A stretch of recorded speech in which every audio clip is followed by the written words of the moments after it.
It was a bright and peaceful Monday morning when Marcus walked down the steps of the subway and headed towards City Hall. He wore a neat gray suit, a blue tie, and carried a black briefcase in his hand. His shoes were polished, his walk calm and confident. He had worked hard for years to reach this point, and today's meeting was very important for him. The air was cool, and the early sunlight made the tall buildings shine. People hurried past, some holding coffee, some looking at their phones. Marcus looked up at the flag flying above City Hall and smiled quietly. He was proud of how far he had come. Standing near the main entrance of City Hall was Officer Dan, a local policeman who had been on duty there for years. He was tall, wore dark sunglasses, and liked to act tough around strangers. Many people found him proud and sometimes rude. He liked giving orders, especially when he thought someone didn't belong near important places. When he saw Marcus walking up the steps toward the door, his eyes narrowed. He noticed Marcus's dark skin, his nice clothes, and the briefcase in his hand. For a moment, instead of greeting him politely, Dan made a wrong assumption. He stepped forward and said in a loud voice, "Excuse me, sir. City Hall is for official business only. Are you sure you're in the right place?" Marcus stopped. He looked at the officer calmly. His polite smile faded a little, replaced by quiet confusion. "Yes, officer," he said in a soft voice. "I have an appointment here this morning." But Dan wasn't done. He smirked, thinking he was being clever. "Oh, really?" he said with a small laugh. "You got some kind of delivery to make? Or maybe you're looking for the job office around the corner." A few people walking by slowed down, sensing that something unpleasant was happening. Marcus stood still, holding his briefcase close, trying not to show any emotion. Inside, he felt disappointed more than angry. He had faced moments like this before, moments where people judged him by his skin, not by his effort or his success. He took a slow breath and replied gently, "No, sir. I know exactly where I'm going. Thank you for your concern." Then he stepped around the officer and continued walking up the stairs. His movements were calm, his shoulders straight. Officer Dan just watched him go, shaking his head. He muttered something under his breath, something Marcus couldn't hear, and turned back toward the street. Marcus entered the building. The guards inside greeted him politely and checked his name on the visitor list. "Good morning, Mr. Hayes," one of them said. "Meeting room B, second floor. The mayor's assistant is expecting you." "Thank you," Marcus replied with a small smile. As he walked toward the elevator, a thought ran through his mind. He wondered why, after all these years of progress, small acts of ignorance still found their way into his mornings. But he didn't let it ruin his day. He had work to do, and he was determined to make this city better for everyone, no matter what color, language, or background they came from. Outside, Officer Dan leaned against his patrol car, watching people go by. He didn't think much of the man he had just spoken to. To him, Marcus was just another passerby who didn't fit the picture. Dan wasn't a bad man at heart, but he had allowed old habits and careless assumptions to shape how he treated others. He liked feeling powerful when he wore the uniform, and sometimes he used that feeling to look down on people who seemed different. As the morning went on, the area around City Hall got busy.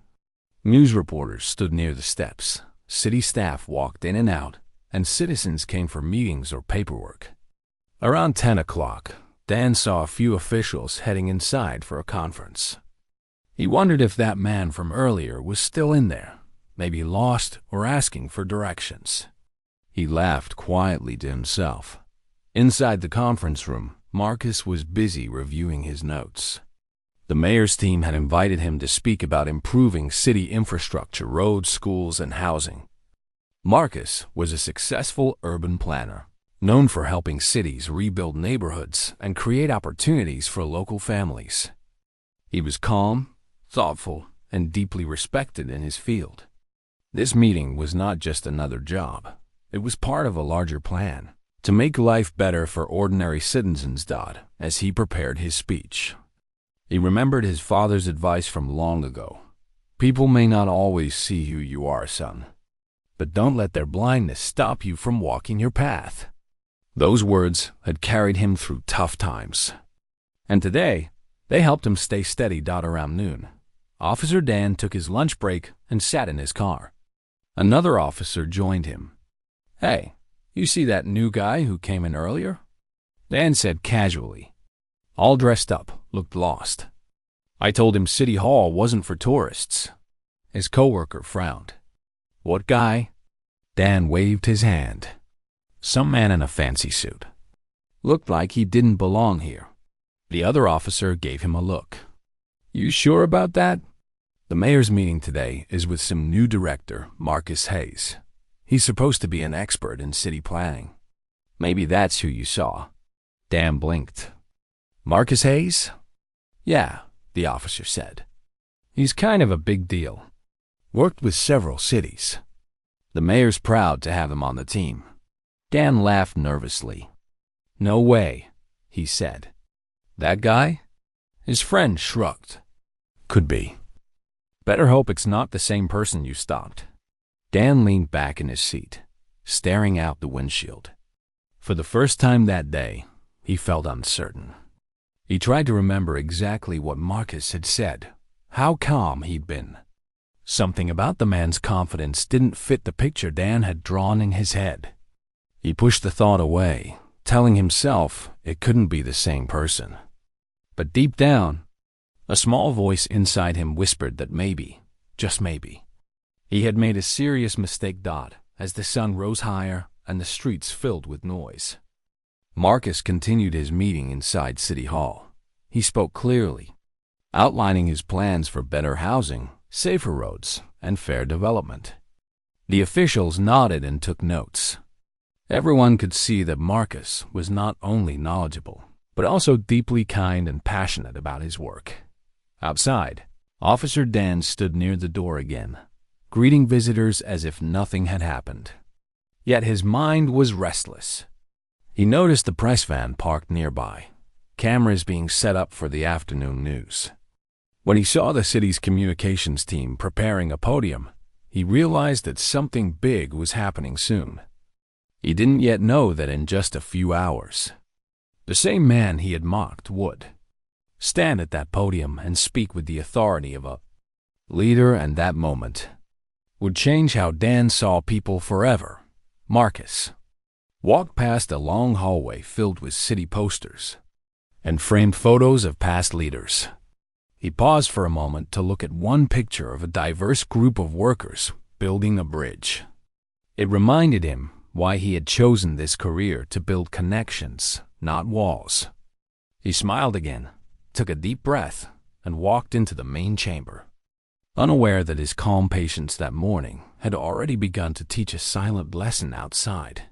The world outside kept moving, but something in the air had shifted. The man who had been judged would soon stand in front of the same officer, not as a stranger, but as someone who carried both wisdom and grace. And that meeting would show everyone at City Hall that true strength doesn't come from power, but from dignity. After his meeting ended, Marcus stayed behind in the large conference room to go over a few last notes with the mayor's assistant. Everyone else had left for lunch, and the hall outside was quiet. The sunlight came through the tall glass windows, making the room bright and warm. Marcus smiled to himself, feeling proud that everything had gone smoothly. The mayor's team was happy with his ideas, and his new position as director of city development felt like the start of something meaningful. He looked out the window toward the courtyard and saw people walking across the steps, some in business suits, some just visiting the building. Among them, he noticed the same police officer standing by the gate, still watching the crowd. Marcus took a quiet breath and turned away, reminding himself not to hold on to that small moment from the morning. He had learned long ago that some people took time to change their thinking, and anger never helped. Outside, Officer Dan stood near his patrol car, sipping coffee. His partner, Officer Ray, joined him with a sandwich in hand. "You still thinking about that guy from this morning?" Ray asked with a grin. Dan frowned. "What guy?" Ray laughed. "Come on, the one you said looked lost. The one with the briefcase." Dan looked down. "Oh, that guy. Yeah, I was just making sure people weren't hanging around the steps for no reason." Ray raised an eyebrow. "You mean the same guy who's meeting the mayor right now?" Dan blinked. "Wait, what do you mean?" Ray pulled out his phone and showed him a message from the City Hall updates group. "Look, they just posted this. There's a photo of him and the mayor. His name's Marcus Hayes. He's the new director of city development. Guess he's kind of a big deal." Dan's heart sank a little as he looked at the picture. It was definitely the same man. The same neat suit. The same calm expression. The man he had mocked that morning now stood beside the mayor, shaking hands with city leaders. Dan looked away, embarrassed that Ray didn't notice the discomfort. "You know, they say he's done projects all over the country. Housing, education centers, stuff like that. Real smart guy. The mayor's proud of him." Dan tried to act normal, but his throat felt dry. "Yeah, well, good for him," he said quietly. "Didn't know." Ray nodded, still scrolling through his phone. "You never know who people really are, huh?" he said casually, then walked off to finish his lunch. Dan stayed there, leaning against the car. His coffee didn't taste right anymore. He stared at the City Hall doors, thinking about what he had said that morning, the way he had smirked, the way he had judged a stranger just by how he looked. Now, the thought made him feel small. He tried to shake it off, but the guilt stayed. Inside, Marcus met with the mayor once more before leaving. They discussed a plan for a new community park that would help bring people together from different neighborhoods. The mayor was impressed with Marcus's dedication and warmth. "I can see why people respect you so much," she said with a smile. Marcus smiled back. "Thank you, ma'am. I just believe everyone deserves a place to feel welcome. When we give people respect, they give it back." The mayor nodded. "That's exactly the attitude this city needs." As Marcus walked out of City Hall, he noticed Dan again. Their eyes met for a brief moment. The officer looked away, pretending to adjust his badge. Marcus gave a polite nod and continued walking. He didn't stop to say anything he didn't need to. Sometimes silence said enough. Later that day, Dan couldn't stop thinking about it. Every time he saw someone walking toward the building, he hesitated. He remembered how calm Marcus had been, how he hadn't argued or raised his voice. That kind of patience made him feel even worse.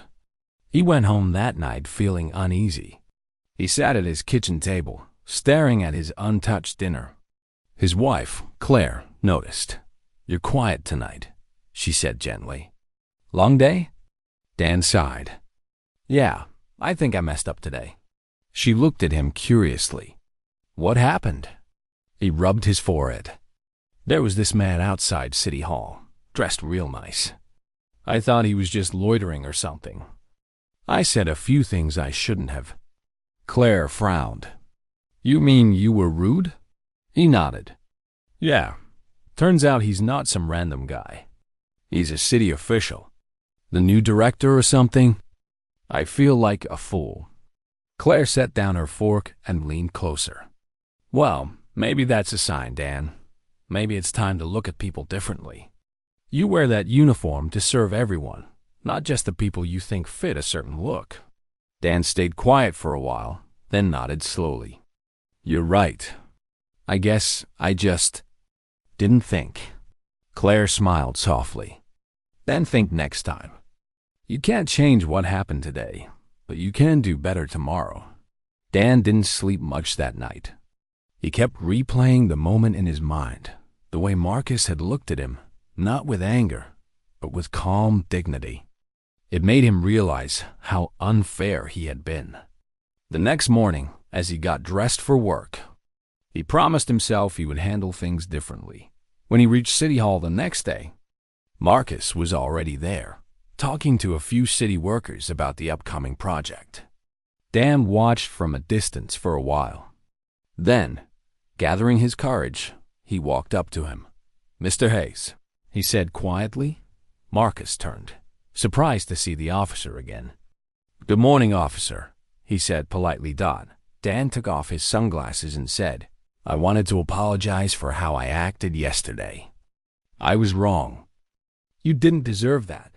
Marcus studied his face for a moment, then gave a small smile. "Thank you," he said simply. "Apology accepted." Dan nodded. "I judged you before I even knew who you were. That's on me." Marcus looked thoughtful. "I appreciate your honesty. But you know, it's not about who I am. It's about how we treat people before we know anything about them." Dan nodded again, feeling the truth in his words. "You're right," he said. There was a short silence. Then Marcus extended his hand. "We all make mistakes. What matters is what we do next." Dan shook his hand firmly. "I'll remember that." For the rest of the day, Dan felt lighter. The guilt he had carried began to fade, replaced by quiet respect. He started noticing people more, their smiles, their stories, their differences. He realized that every person walking past him had a life, a purpose, a reason to be where they were. He had just never taken the time to see it before. Meanwhile, Marcus went on with his work, never mentioning the incident to anyone. For him, it was just another reminder of why he did what he did, to build understanding where there was once division, and to lead by example. Later that afternoon, a local news reporter arrived to cover the new development program. Dan saw the cameras and recognized Marcus again, standing with city leaders and the mayor. This time, Dan didn't look away. He stood tall, watching with respect. When Marcus began speaking about unity and fairness, Dan listened closely. Every word carried meaning. That evening, as Dan walked home, he passed a group of kids playing near the park. He smiled and waved at them, something he rarely did before. One of the kids shouted, "Hi, Officer Dan," and he laughed softly.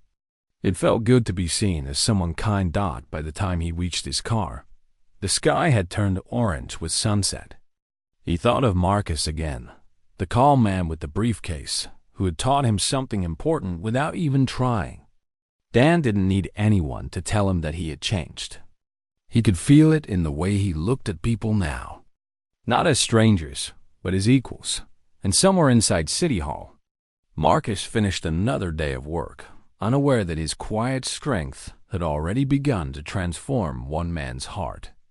And maybe, little by little, an entire city.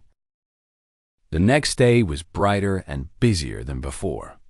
The front steps of City Hall were filled with reporters, photographers, and citizens. A big banner hung above the entrance that read, "Community Growth and Development Conference." Marcus stood near the podium inside the main hall, preparing for his first public address as the new director of city development. He checked his notes, rehearsed a few lines under his breath, and smiled at the sight of people gathering outside. For him, this was more than a job. It was a chance to make change real. Officer Dan was on duty again that morning. When he arrived, the area was already buzzing with energy. His partner Ray was assigning patrol zones while the media set up cameras. Dan's eyes moved across the crowd, and then he saw him, Marcus Hayes, standing near the mayor, greeting guests with his calm, confident smile. Dan froze for a second. Seeing him again in that setting reminded him of how foolish his earlier behavior had been. The memory made him feel small, but also determined to make things right in his own way. Inside, Marcus shook hands with city officials, school leaders, and neighborhood volunteers. Everyone seemed excited about his plans to renew old districts and create equal opportunities across communities. He spoke to people kindly, never showing pride or arrogance. He treated everyone the same, from the mayor to the janitor sweeping the hall. That was something people admired about him. The mayor approached him with a warm smile. "Marcus, the hall is full. Reporters, business owners, teachers, everyone's waiting to hear from you." He nodded, calm as always. "I'm ready." The mayor placed a hand on his shoulder. "Make them believe in the change you see." As the crowd took their seats, Officer Dan stood near the side wall, keeping watch as part of the security detail. He wasn't supposed to interact with anyone unless necessary, but he found himself listening closely as Marcus began to speak. His voice was calm but strong, and it carried across the room like a soft echo that drew everyone in. "Good morning, everyone," Marcus began, smiling at the crowd. "When I first came to this city years ago, I noticed something. I noticed walls, not the kind made of bricks or stone, but walls between people. Different neighborhoods, different schools, different opportunities. Some walls are invisible, but they keep people apart all the same. Today, we begin to tear down those walls together." The audience grew quiet. Dan's eyes stayed fixed on Marcus. Every word felt honest. He spoke about rebuilding schools, opening training centers, improving housing, and giving every citizen a fair chance at success. But what struck Dan most was the way Marcus talked about kindness. "Change," Marcus said, "does not start with money or plans. It starts with respect. It starts with the way we treat one another in everyday life." Those words hit Dan like a soft punch to the chest. He remembered his own sharp words the morning outside City Hall. Now, hearing Marcus speak, he realized that man had already lived those words, responding to disrespect not with anger, but with patience. After the speech, the crowd stood and applauded. The mayor shook Marcus's hand proudly while news reporters took photos. Dan clapped quietly too, though his face showed more thought than excitement. He had never seen someone earn respect in such a gentle way. It wasn't power that made Marcus impressive. It was humility. Later that day, Marcus joined a small discussion session in another room where local citizens could ask questions. Dan was posted outside that door. He watched people line up, eager to share their ideas or problems. When the session ended, the door opened, and Marcus stepped out, smiling as he thanked each attendee. As he walked down the hall, he noticed Dan standing nearby. For a second, their eyes met again. Dan hesitated, then nodded respectfully. Marcus returned the nod with a friendly smile. Neither spoke a word, but the silence between them felt lighter this time. No tension, just quiet understanding.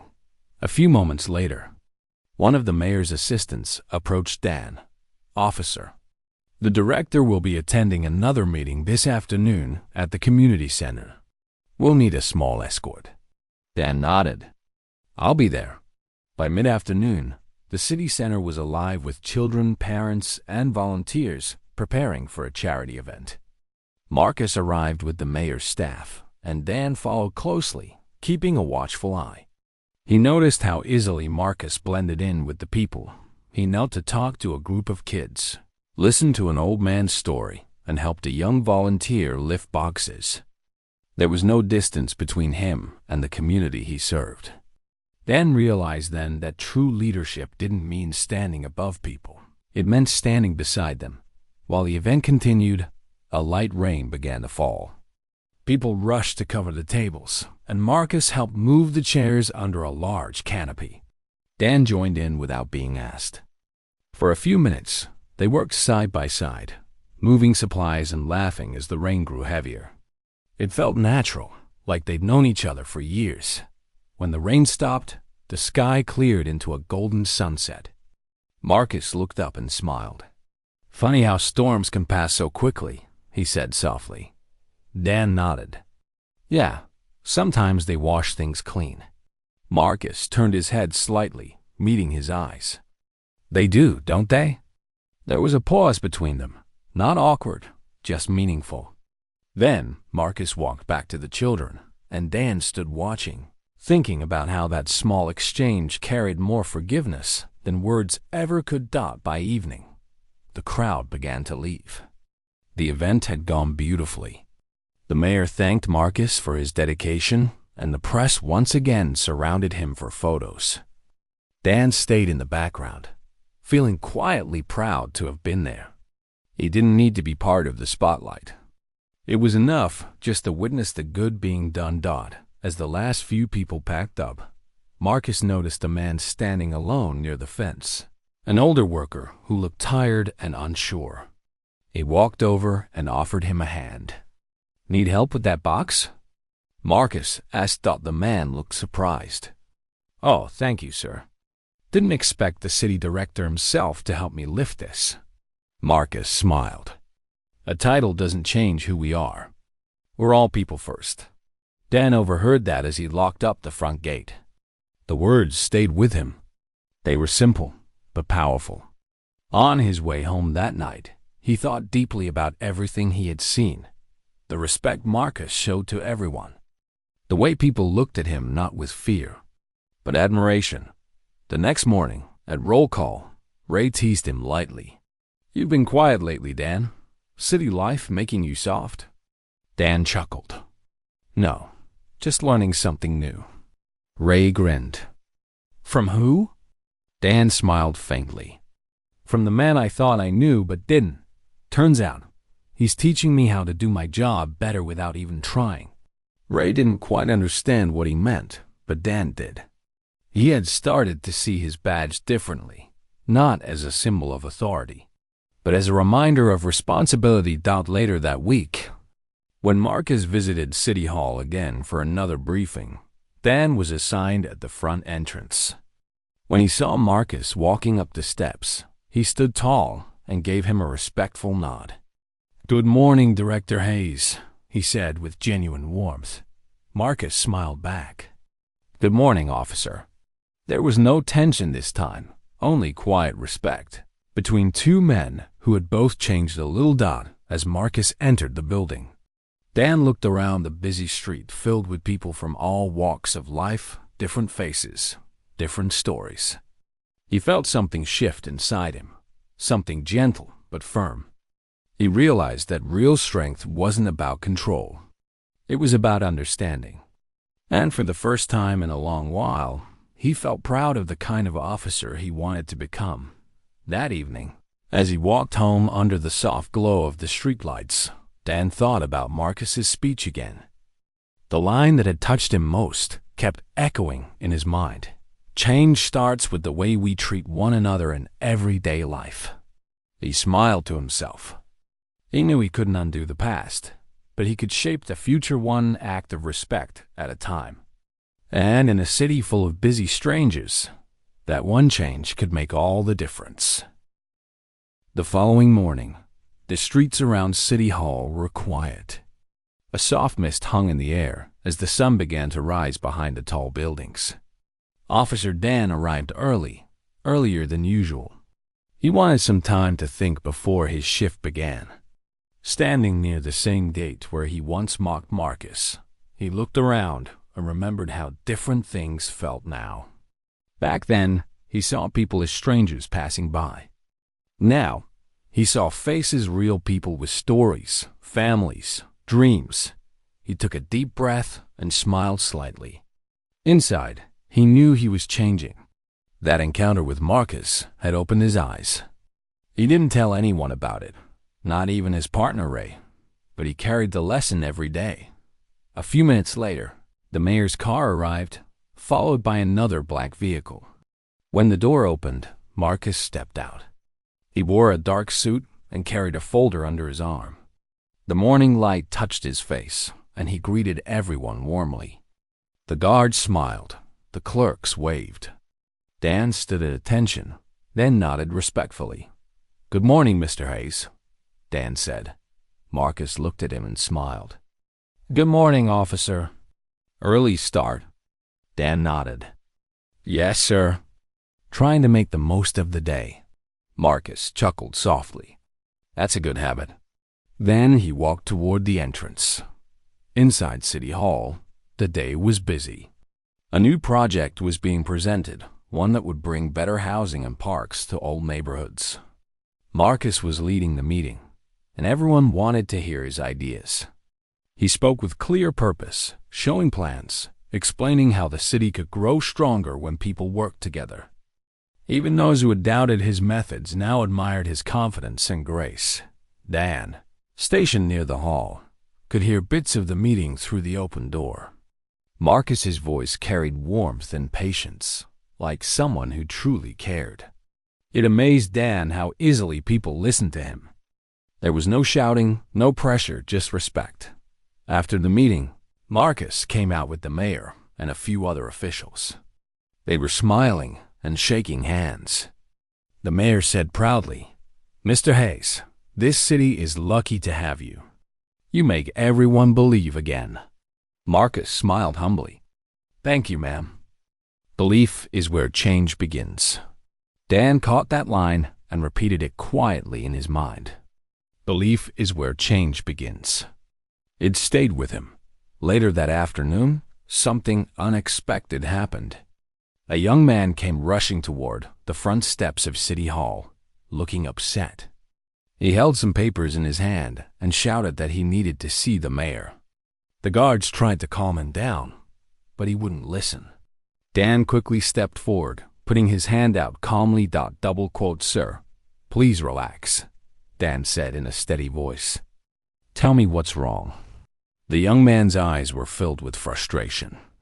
"They're closing down my neighborhood park. My kids play there every day." Dan could see that he wasn't a troublemaker, just scared and upset. He lowered his voice and said, "All right, let's talk about it. No need to raise your voice."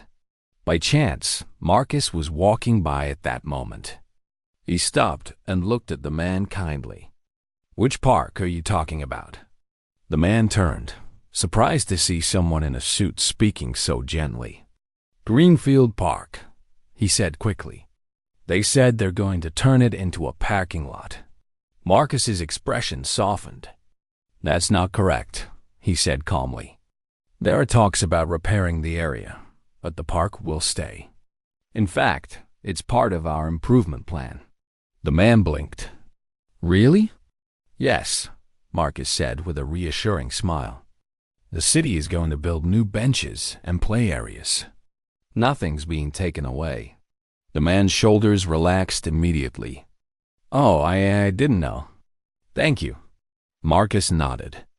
"You're welcome. And thank you for caring about your community. We need more people like you." Dan stood quietly, watching. What could have turned into a tense moment ended peacefully, all because Marcus handled it with calm, understanding. After the man left, Dan walked over to Marcus. "You handled that well, sir."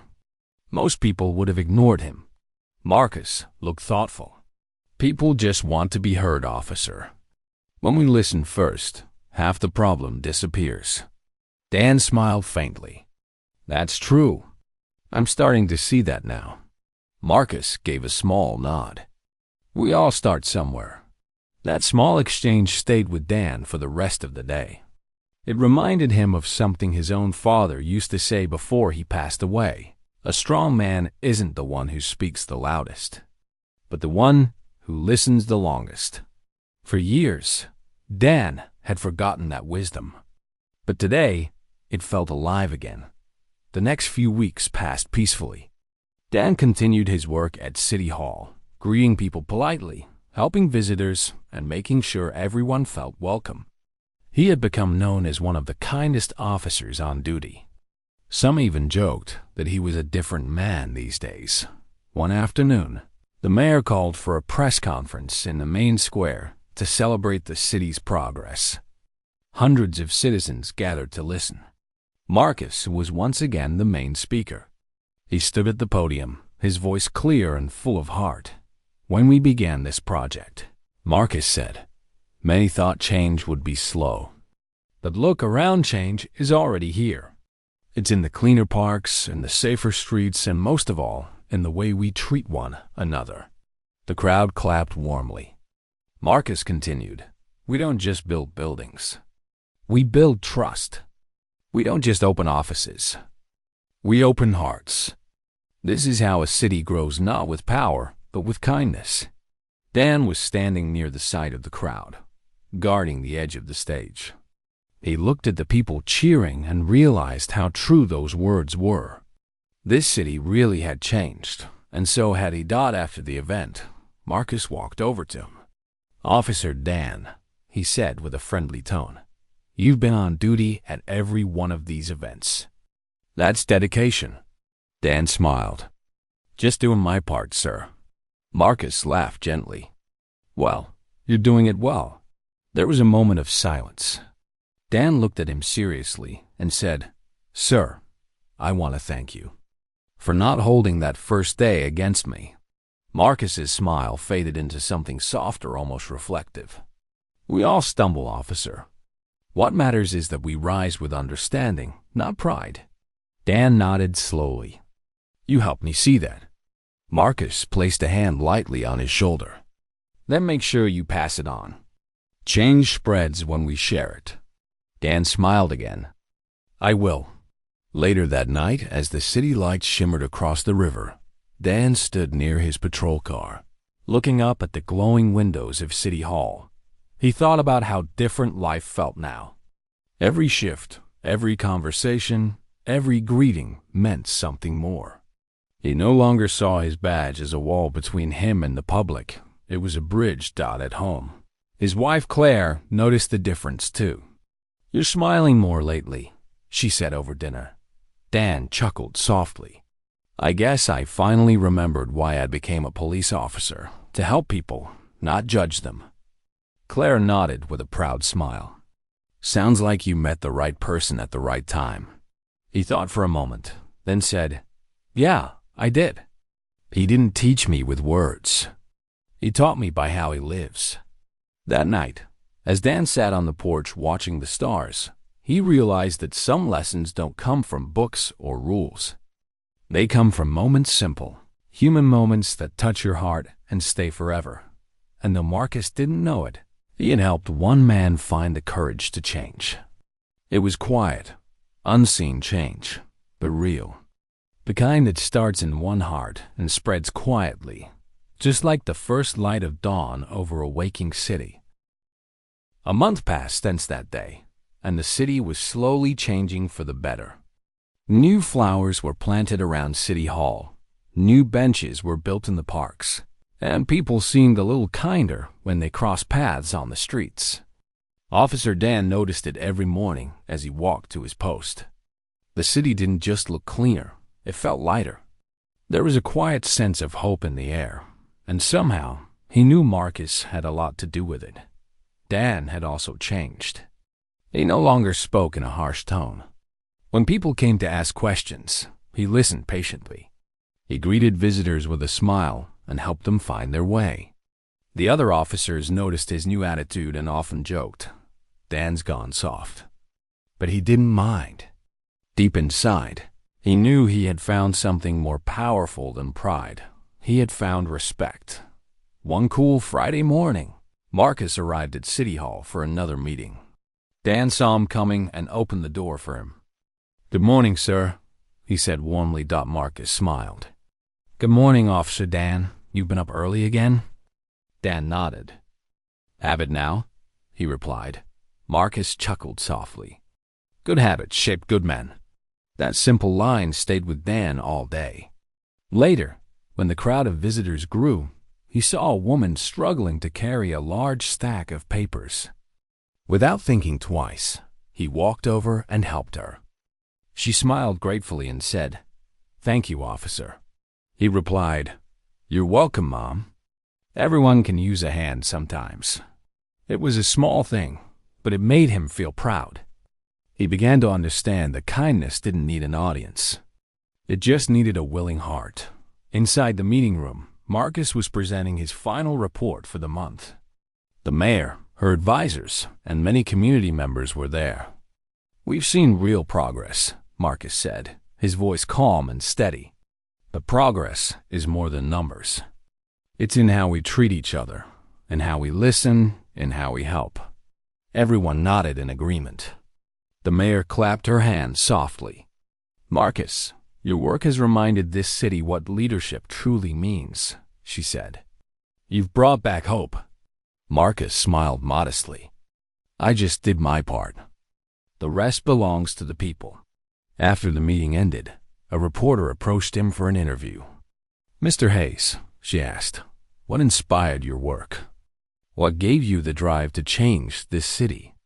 Marcus thought for a moment, then said gently, sometimes inspiration comes from quiet moments when people choose respect over judgment. This city taught me that.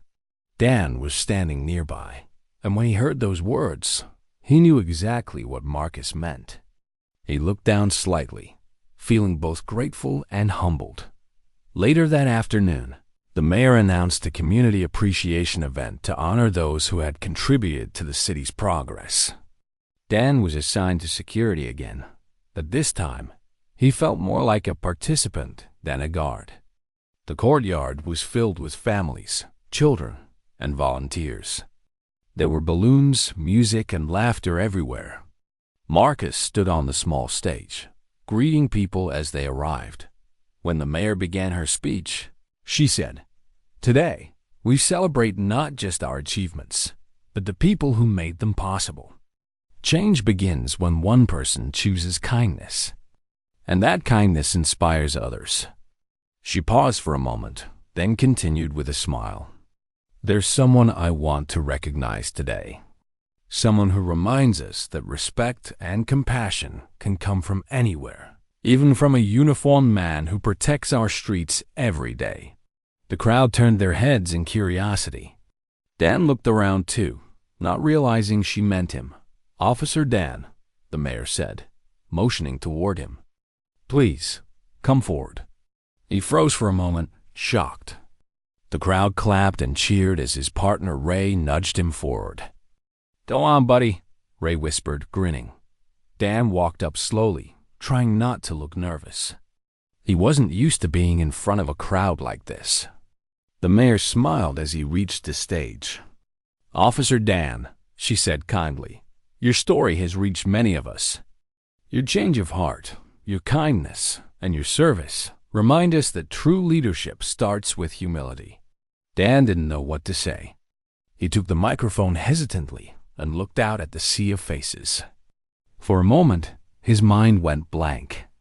Then he spotted Marcus standing nearby, nodding at him with quiet encouragement. That gave him courage. I don't really deserve this, Dan began honestly. I just learned something important, that's all. I learned that wearing a uniform doesn't make you better than anyone. It just gives you the chance to do good.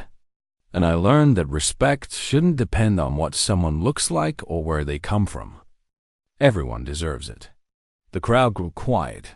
Listening closely, Dan continued. I used to judge people too quickly. I thought I knew them just by seeing them.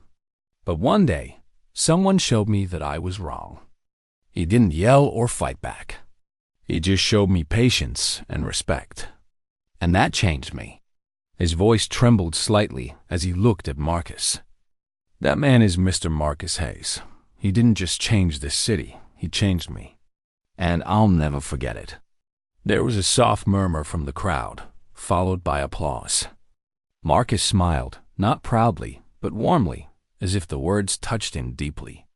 The mayor handed Dan a small award plaque that read, For outstanding service and community respect. Dan held it carefully, humbled. Thank you, he said softly. I'll do my best to live up to this.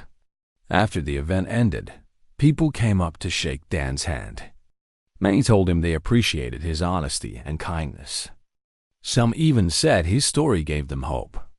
Ray slapped him on the back playfully. Look at you, hero of the day. Dan laughed shyly. Hardly that, he said. Just trying to do right. Later, as the crowd started to leave, Marcus walked up to him.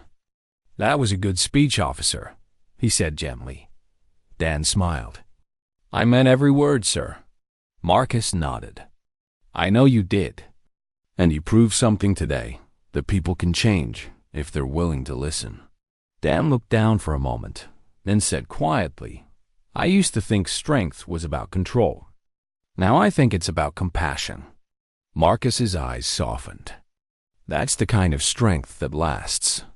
They stood there for a few seconds, not saying much, just sharing a quiet understanding.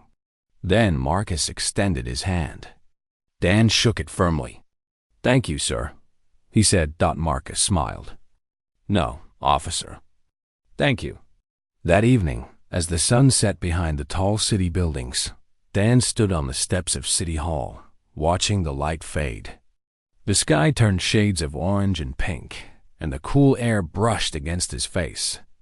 The streets below were peaceful people walking, talking, laughing. It felt like the city itself was breathing easier. He thought back to that first morning when he had mocked Marcus, and he felt both regret and gratitude. Regret for the man he used to be, but gratitude for the man he had become. He knew now that respect wasn't just something you gave others. It was something that grew inside you.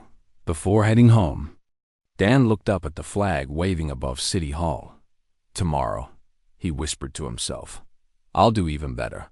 Meanwhile, Marcus stood in his office window, watching the same sunset. He saw the officer below, standing tall and proud, and smiled. He didn't need to say anything. He just knew that one simple act of kindness had planted a seed that would keep growing through hearts, through actions, through generations. And so, the story that began with a careless insult ended with a quiet friendship, a changed heart, and a stronger city. It proved that sometimes the biggest transformations don't come from power or rules. They come from understanding, forgiveness, and the courage to be kind.